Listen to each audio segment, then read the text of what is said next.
मंगलाचरण के लिए सब अपने हाथों को जोड़ेंगे। सत्वेषु मैत्रीं गुणेषु प्रमोदं क्लिष्टेषु जीवेषु कृपापरत्वं माध्यस्थे भावं विपरीतव्रतं सदा ममात्मा विदधातु देवं।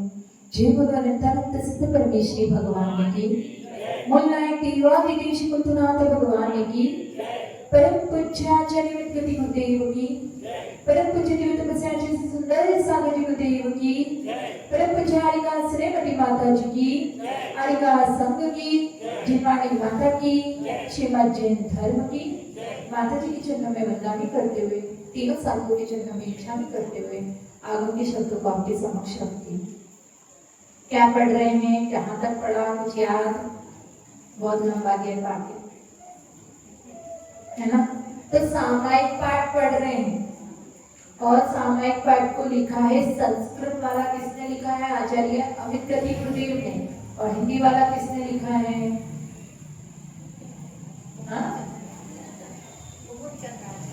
नहीं, कल सब लोग देखकर आना कि हिंदी वाला सामायिक पाठ किसने लिखा है। इसी का अनुवाद करके हिंदी में 32 श्लोक लिखे गए हैं और अपने श्लोक हो गए हैं 18। आज हम कौन सा श्लोक पढ़ेंगे? 19वें नंबर का। तो एक कहानी के माध्यम से शुरू करते हैं। आज एक साधु थे जो कि क्या थे, 3rd फ्लोर पर विराजमान। अब क्या हुआ, वो चर्चा कर रहे थे, सबसे बात कर रहे थे, सारे श्रावकों से बातें चल रही थी, कोई सवाल पूछ रहा था तो वो जवाब दे रहे थे। लेकिन एकदम से अचानक से क्या हो गया, भूकंप आ गया। और भूकंप आ गया तो जो लकड़ी का मकान था वो क्या होने लगा, हिलने लगा, डुलने लगा। क्योंकि लकड़ी के मकान तो थोड़े कमजोरी होते हैं, तो वो हिलने डुलने लगा। तो सब लोग भागने लगे। अब सब भाग रहे हैं तो क्या हुआ, भागते भागते जो मकान मालिक था उसको ख्याल आया कि गुरु तो ऊपर ही बैठे हैं। तो वो वापस आया और देखा कि तो गुरु तो बैठे हुए हैं ध्यान में। तो अब मैं क्या करूं? एक बार के लिए उसने सोचा कि मैं भाग जाता हूं, पर फिर विचार किया कि मैं ही तो लेकर आया था और अगर मैं ही भाग जाऊंगा तो कैसा लगेगा, तो जाने दो, मैं तो यहीं पर रुकता हूँ। तो जो गुरु का होगा वो मेरा होगा, देखा जाएगा। अब वो वहां पर गुरु के पास जाकर बैठ गए। अब चारों तरफ अफरा तफरी मची हुई थी, सब भाग रहे थे, कितना तहस नहस हो रहा था और इतना वहां पर सब कुछ डोल कांप रहा था कि वो व्यक्ति भी क्या हो रहा था, उसका भी मन कांप रहा था, डर रहा था, ऐसे विचलित हो रहा था। पर फिर क्या हुआ, कुछ समय के बाद में वो भूकंप रुका। तो सारा पूरी जो व्यवस्था थी वो सारी तहस नहस हो गई थी। कुछ लोग मरे भी थे, कुछ लोग घायल भी हो गए, बहुत अफरा तफरी मच गई थी। अब जब भूकंप शांत हुआ तो साधु ने अपनी आंखें खोली और जहां पर बात रुकी थी वहीं से उन्होंने क्या कर दिया, बात करनी चालू कर दी। तो वो कहता है कि अब तो मुझे पता भी नहीं है हम कौन से टॉपिक पे बात कर रहे थे, क्या प्रश्न पूछा था, मुझे तो कुछ भी ध्यान नहीं है। इतना बड़ा गैप आ गया, भूकंप आ गया था, सब कुछ निकल गया। तो अब वो तो रहने दो, मैं आपसे ये पूछता हूँ कि जब इतना भूकंप आ रहा था तो आप इतने शांत कैसे थे? तो उसका ही जवाब मुझे दे दो। तो वो साधु कहते हैं कि मैं क्या था, सब जो बाहर है वो बाहर ही रहेगा और जो भीतर में प्रवेश न कर सके उसका कोई भी मूल्य नहीं है।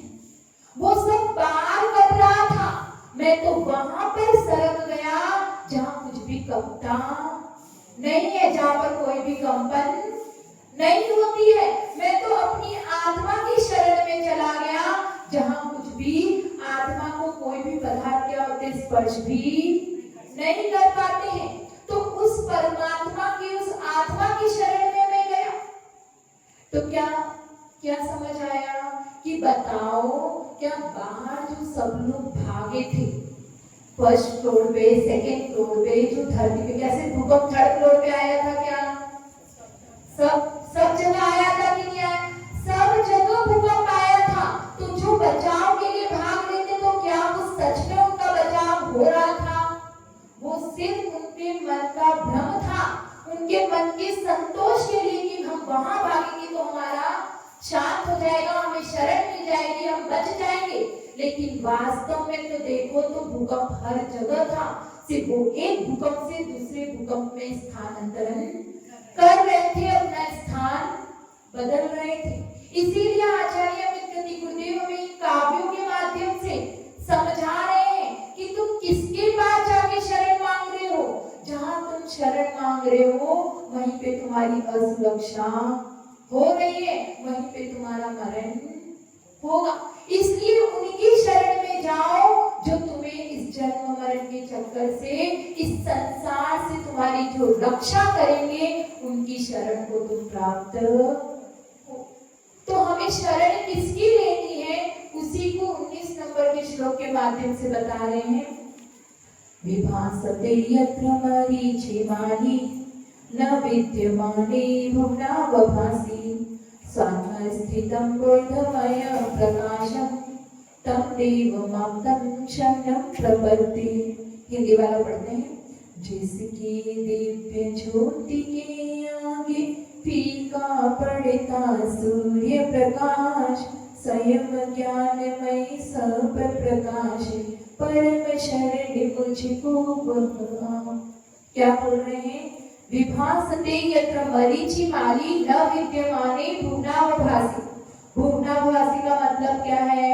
भुवन मतलब संसार, जगत, वभासि मतलब प्रकाशक, जगत प्रकाशक, यत्र जिसके, विद्यमाने रहते हुए, मरीचिमाली मतलब सूर्य, जिस जगत प्रकाशक जिसके रहते हुए सूर्य न विभासते सुशोभित नहीं होता, तब उन स्वात्म स्थितम निज स्वरूप में स्थिर एवं बोधमय प्रकाशक, बोधमय प्रकाशक मतलब केवल ज्ञान रूपी प्रकाशक, आप्त देव की शरण को प्राप्त होता।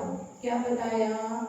जिसके विद्यमान रहते हुए सूर्य भी शोभा को प्राप्त नहीं होता, ऐसे देवादिदेव की शरण को मैं क्या होता हूँ? प्राप्त होता। क्या बता रहे हैं यहाँ पे? जो सारे मध्य में स्थित अपनी आभाओं से समस्त पदार्थों को क्या करता है? प्रकाशित करता है। कौन करता है? सूर्य। जो सूर्य अपनी किरणों से, अपनी आभा से, अपने प्रकाश से समस्त जगत को क्या करता है? प्रकाशित करता है, सारे पदार्थों को प्रकाशित करता है। लेकिन वह भी आपके विद्यमान रहते हुए शोभा को प्राप्त नहीं होता। क्यों नहीं होता? क्योंकि सूर्य का तो क्या है? आत्म नाम कर्म के उदय से वो तो बाहर का ही प्रकाश करते हैं, लेकिन आप तो अंतर का प्रकाश करते हो। और बाहर के प्रकाश से अंतर के प्रकाश के क्या है? मूल्य अधिक है, वो ज्यादा कीमती है। तो हमें क्या करना है? हमें अंतर का प्रकाश लगाना है, हमें अंतर का दीपक जलाना है। तो किससे जलाएंगे? क्या सचमुच अग्नि जलाएंगे क्या? अगर हम अग्नि जलाने पहुंच गए तो हमारा आत्मा का दीपक जले ना जले, हमारा शरीर तो जरूर जलकर राख हो जाए। तो हमें यहाँ पर अग्नि से उस दीपक को नहीं जलाना, अग्नि से उसको प्रकाशित नहीं करना। तो किससे करना? आत्मस्थितम बोधमय प्रकाशक। पहला क्या दिया? विभासते यत्र मरीचिमाली न विद्यमाने भुवनावभासि। इसका मतलब क्या था? कि आपके रहते हुए सूर्य भी शोभा को प्राप्त नहीं होता है, बाहर के प्रकाश का कोई मूल्य नहीं है, प्रकाश तो अंदर का मूल्य है, अंतर आत्मा का प्रकाश मूल्यवान है। तो उस प्रकाश को कैसे प्रकाशित करना है? तो उसको अग्नि से नहीं अपितु आत्म स्थितम बोधमय प्रकाशम, वो आत्म प्रकाश जो होगा वो ज्ञान से उज्ज्वलित होगा, ज्ञान से उस दीपक को हमें जलाना है। तो यहाँ पर कह रहे हैं कि हे भगवान, जो बाहर का दीपक होता है वो तो क्या होता है, बुझ भी जाता है और वो दिया धूप तेल बाती और धुएं से सहित होता है। लेकिन आप एक ऐसे अनुपम दीपक हो जो कभी भी क्या है, बुझने वाला भी नहीं है, जिसमें तेल की जरूरत नहीं, जिसमें बाती की जरूरत नहीं है, ऐसे वो दीपक आप हो। बाहर का तो हम बाहर खरीदने जाते हैं, दीपक खरीदते हैं, घर में भी बनाते हैं, सब कुछ करते हैं। लेकिन आचार्य देव हमसे कह रहे हैं कि बाहर के दीपक को मत बनाओ, बाहर के दीपक पे मत उलझो, अपने अंतर आत्मा का दीपक बनाओ। बाहर का दीपक तो अचेतन है, लेकिन अपने अंतर आत्मा का जो चेतन है उसको दीप बनाओ।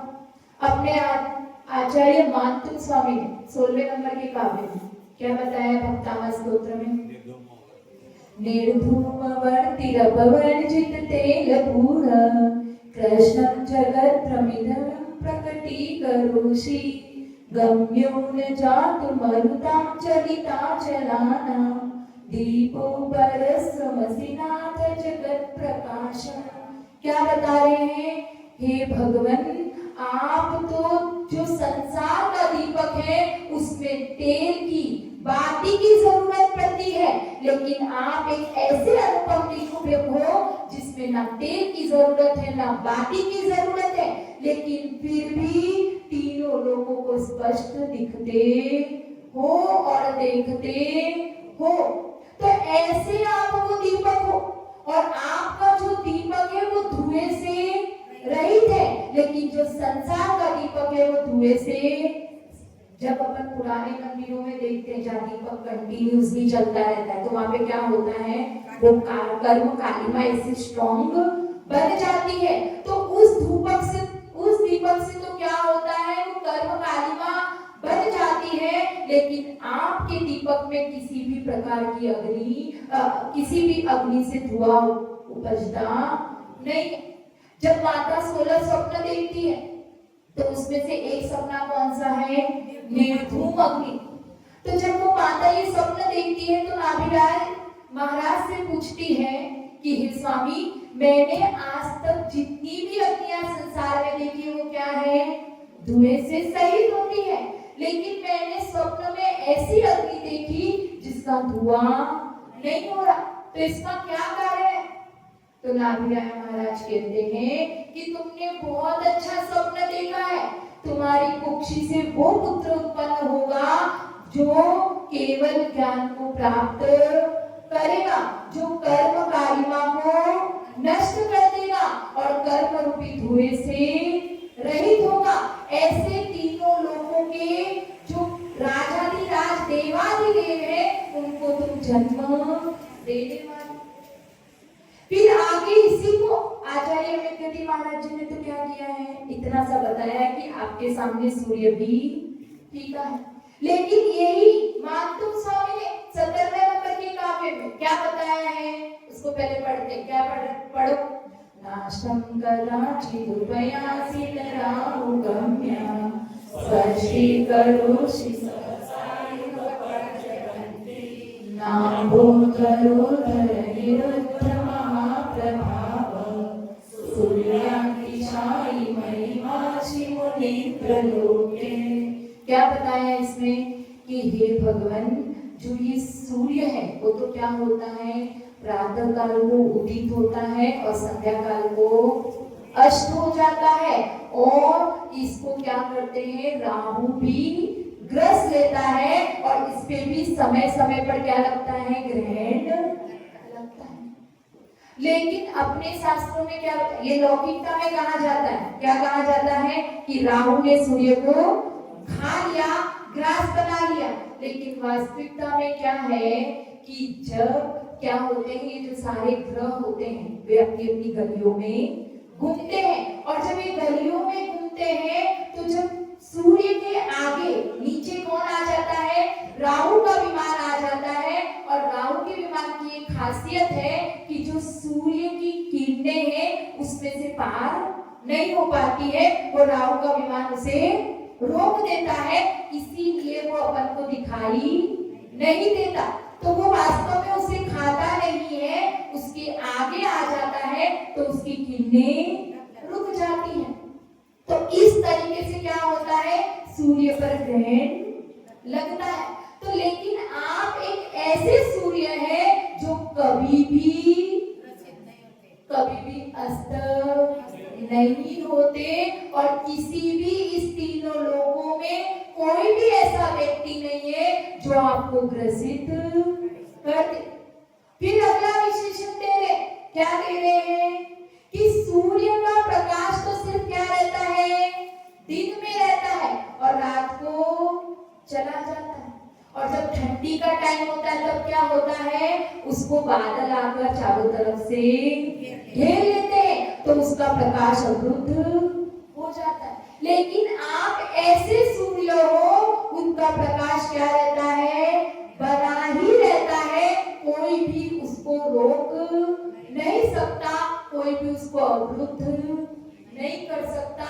इसीलिए आप सूर्य से श्रेष्ठ हो। तो आचार्य अमृत गति गुरुदेव हमें यही समझा रहे हैं। क्या समझा रहे हैं कि बाहर के प्रकाश का कोई महत्व नहीं है, अंदर के प्रकाश का महत्व है। और जो भगवान है वो अंदर की सूर्य से व्याप्त है। बाहर का सूर्य तो क्या करता है, सिर्फ इसको जो बाहरी पदार्थ है उसको प्रकाशित कर दिया। लेकिन भगवान आप जो हो वो क्या हो, केवल ज्ञान रूप से सहित हो, और आपने उस केवल ज्ञान रूपी प्रकाश से, अपने निर्मल ज्ञान से इन समस्त द्रव्यों की समस्त पर्यायों को क्या कर लिया है, प्रकाशित कर लिया है। उन सबको आपने जान लिया है। और आपका ज्ञान जो है केवल ज्ञान, वो निष्कंप है और कभी भी नाश होने वाला। और हमारे संसारी जीवों का ज्ञान कैसा है, डोलता रहता है। आज याद किया कल भूल गए, हम ऐसे ही याद करते जाते हैं, भूलते जाते हैं। लेकिन भगवान आपका ऐसा ज्ञान है जो कभी भी नाश को प्राप्त नहीं होने वाला और कभी किसी के सामने फीका पड़ने वाला नहीं है। तो आपके सामने सूर्य देव भी फीके पड़ गए हैं। इसीलिए के आचार्य अमृत गति गुरुदेव हमें यहाँ पर इस श्लोक के माध्यम से क्या समझा रहे हैं, क्या समझाना चाहते हैं कि हम जो छोटे छोटे क्या करते हैं, जो हमें क्षणिक सुख मिलते हैं, हम उसमें खुश हो जाते हैं। लेकिन कभी भी किसी भी समय में जो तुम्हें आज सुख का कारण लग रहा है वो दुख में बदल जाएगा। जो सुख का स्थान है वो विपत्ति में कब बदल जाएगा समझ में भी नहीं आएगा। और कहाँ तुम रक्षा के लिए जा रहे हो और वहीं पे तुम्हारी अरक्षा हो जाएगी समझ में नहीं आएगा। जहाँ शरण मांग रहे हो वही तुम्हारे लिए कब अशरण बन जाएगा इसका पता भी। इसीलिए हमारे अपने एग्जाम्पल आते हैं, क्या क्या आते हैं। जो सुकोषण मुनिराज हैं उनको किसने, शेरनी ने खाया। सुकुमार मुनिराज जी को शार्नी ने खाया। पांडवों को लोहे के आभूषण पहनाए गए। और जो जंगलों में जाकर जो योगीराज क्या करते हैं, साधना और ध्यान में लीन रहते हैं। क्या बताओ, जंगलों में भूत प्रेत नहीं होते, होते हैं कि नहीं होते। जंगली से जंगली जंगल जो जानवर होते, खूंखार जानवर वो भी होते हैं। सारी परिस्थिति होती है लेकिन फिर भी वो अपनी साधना और ध्यान से बिल्कुल भी विचलित नहीं होते हैं। जो क्या करते हैं, भयंकर से भयंकर उपसर्ग को और परीक्षाओं को क्या करते हैं, समता से सहन कर लेते हैं। किसके बल पर करते हैं, क्योंकि उन्होंने ज्ञान अपनी आत्मा को अपना शरण मान लिया। उन्होंने अपनी आत्मा को ही अपना शरण बना लिया है। उस बल पर वो अपना सब कुछ परीक्षा को सहन करके उस केवल ज्ञान को प्राप्त कर लेते हैं। इसीलिए यहाँ पर आचार्य देव कह रहे हैं, लेकिन कभी भी आत्मा की अगर शरण को प्राप्त करना है तो सबसे पहला स्टेप क्या है? पंच परमेश्वरों की शरण को प्राप्त करना पड़ेगा। इसलिए कह रहे हैं कि उस आत्मा की शरण को प्राप्त करने के लिए तम देवमाप्तम शरणं प्रपद्ये, उन देवादिदेव की शरण को प्राप्त करो। उनकी सीढ़ी से ही तुम अपनी आत्मा की शरण पे पहुंचोगे। और वो आत्मा क्या है? नित्य निरंजन है। वो तुम्हें सब कुछ प्रदान कर देगी और तुम्हें किसी से भी शरण मांगने की जरूरत नहीं पड़ेगी। तो हमने यहाँ पर श्लोक में यही समझा है कि जो सूर्य है, जो जगत को प्रकाशित करता है, समस्त पदार्थों को प्रकाशित करता है, लेकिन वो भी आपके सामने, आप देवादिदेव के सामने फीका पड़ जाता है। ऐसे उन देवादिदेव की शरण को मैं प्राप्त होता हूँ। जय भगवान जैसे सुंदर सागर जी को देव की परम पूज्यारिका श्रीमती माता जी की संग की जय।